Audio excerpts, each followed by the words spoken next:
Inside the Nasser Hospital in southern Gaza, a heavy silence hangs in the air. Palestinian families, exhausted and grieving, gather in a small hall, staring at a large screen set up by the health ministry.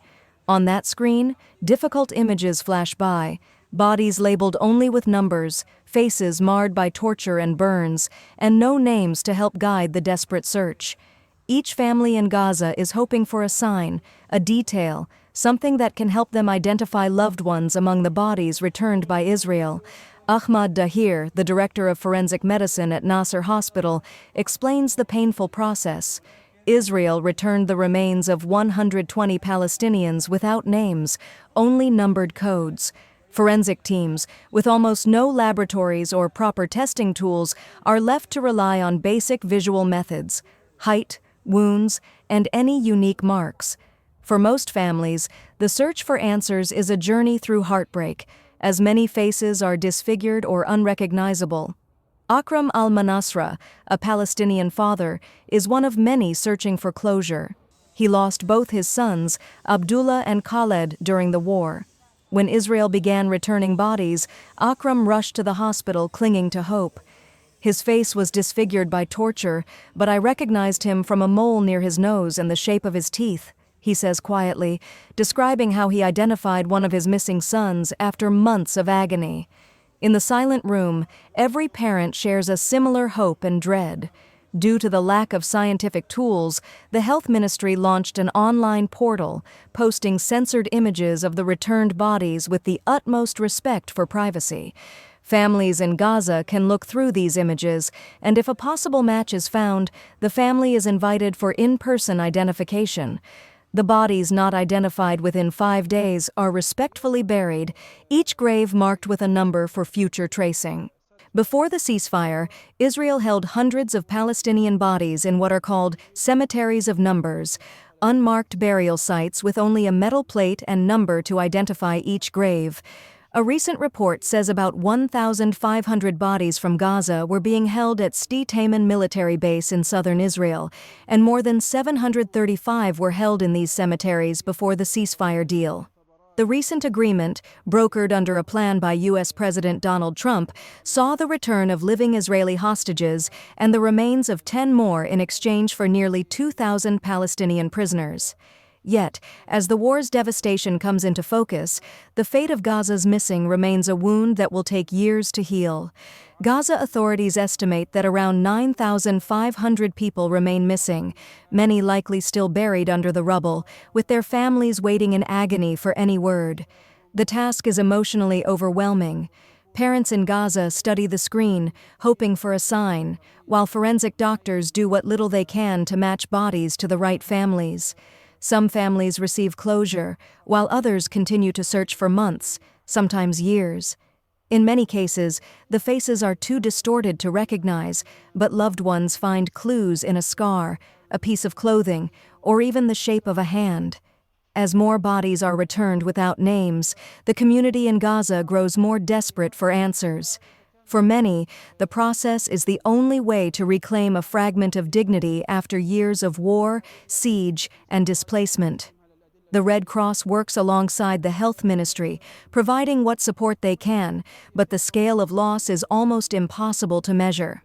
Even as ceasefire deals are announced and the world's attention shifts to political agreements and reconstruction plans, the pain of Gaza's families endures. The returned bodies, the unidentified graves, and the ongoing search for loved ones reveal the deep scars left by years of conflict. Through the eyes of families at Nasser Hospital, we see not just the devastation of war, but also the enduring strength and love that keeps them searching, hoping, and fighting for justice. The story of Gaza's missing is not just about loss. It is a testament to the resilience of the human spirit and a reminder to the world that behind every number there is a name, a face, and a family who refuses to forget. للتعرف الميداني عبر اللابتوب وعبر الشاشة، ومن ثم إجراءات بعد التعرف يتم إجراءات معينة من قبل النيابة العامة والأدلة والمباحث الطبية وتسليم الجثمان لذويهم في حال التأكد. أما بالنسبة للحالات التي لم يتم التعرف عليها في خلال 5 أيام من تاريخ نزول الصور أو من تاريخ وصولها إلينا في المجمع، سيتم دفنها من حسب الأصول في مقابر وزارة الأوقاف حسب خريطة مكانية، بمعنى أنه سيتم معرفة جثمان كل شهيد بحسب الترميز الخاص به. في حالة حتى لو تم التعرف عليه مستقبلا بنفس الآلية من قبل الأهل أو بأي طرق أخرى أو عن طريق الDNA، أن يستطيع ذوي أهل هؤلاء الشهداء من استعادة جثامين ذويهم.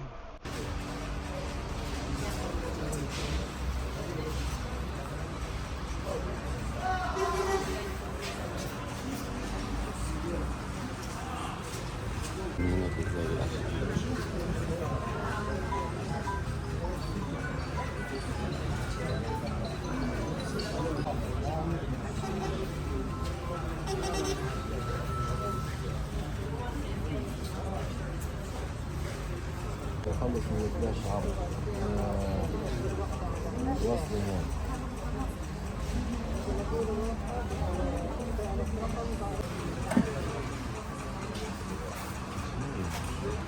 هذا صليت بالضبط.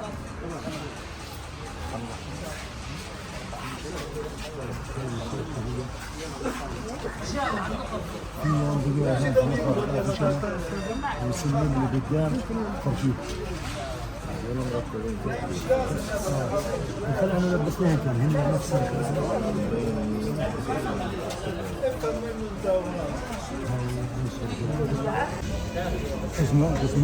اسمه خالد أكرم، خالد فريح المناصرة، حي الشجاعية، مقابل مسجد الإصلاح.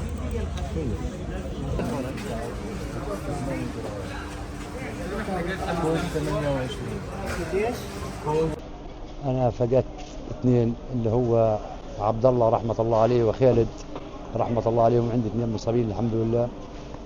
فإحنا ننزل رابط وسلمت الجثث اللي هي قوات الاحتلال لوزارة الصحة، وجيت أنا زي أبناء الشعب الفلسطيني ندور على أولادنا اللي انفقدوا هذولا.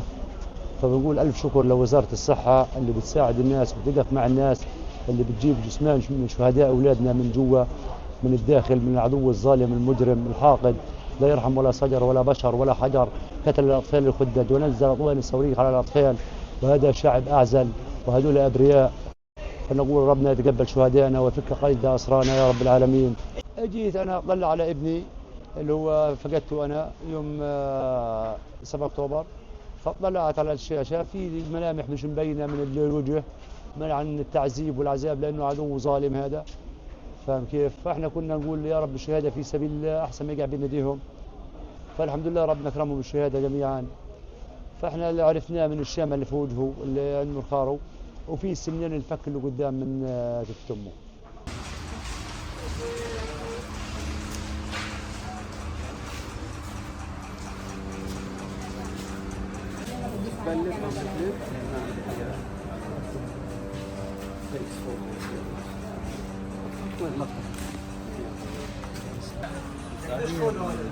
عند الناس